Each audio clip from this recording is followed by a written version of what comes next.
Yanga walikuwa wana deserve kupata hata matokeo ya point 3, sio point moja tu. Isipokuwa ni uzembe tu wa striking force yao. Sawa, wanaonekana walikuwa hawana mipango mizuri katika kutafuta nini, katika kutafuta goli. Kwa sababu dakika za mwanzoni, dakika 7, Celestine Ekua alipata nafasi kabisa yeye na nani? Umeelewa bwana? 1 against 1. Sawa, na beki wa nani? Na beki wa JS Kabylie.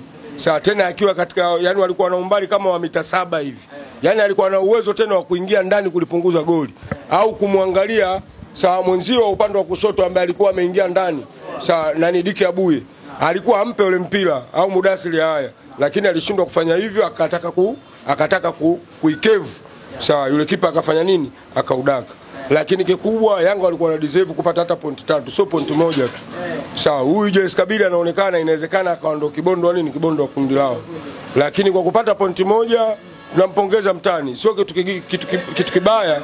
Mweka sawa hapo kwamba mechi ya leo unampongeza mtani. Tunampongeza mtani kupata point moja. Kupata point moja ugenini kwenye ardhi ya Waarabu sio kitu kidogo. Kwa sababu tayari ana point 4 na maana nguvu inazidi kufanya nini? Inazidi kuongezeka kwa sababu nguvu ya Yanga imeanza kuongezeka baada ya kumfunga FAR Rabat hapo. Kwa hiyo alivyoenda ugenini amekaza amepata point moja. Sawa, sometime hata kama ndio mpinzani wako, lakini kwenye uhalisia wa mpira unatakiwa ukae kwenye mpira. Amedeserve kupata point moja. Wametumikia kwa sababu mpira wa sasa hivi kila siku mimi nazungumza ni commitment, space na nini na time. Yanga ameshindwa tu kutumia nafasi. Si umeelewa? Lakini matumizi ya muda pamoja na swala commitment, Yanga walikuwa 90% wako vizuri. Wanajua washambulie muda gani, wakabe muda gani, wachezee muda gani. Kwa hiyo Yanga vitu vyote alikuwa amefanya nini, amevitimiza. Ni matumizi ya nafasi ndio alowanyima nini point 3. Ukija swala la commitment, Yanga timu yao wanajituma.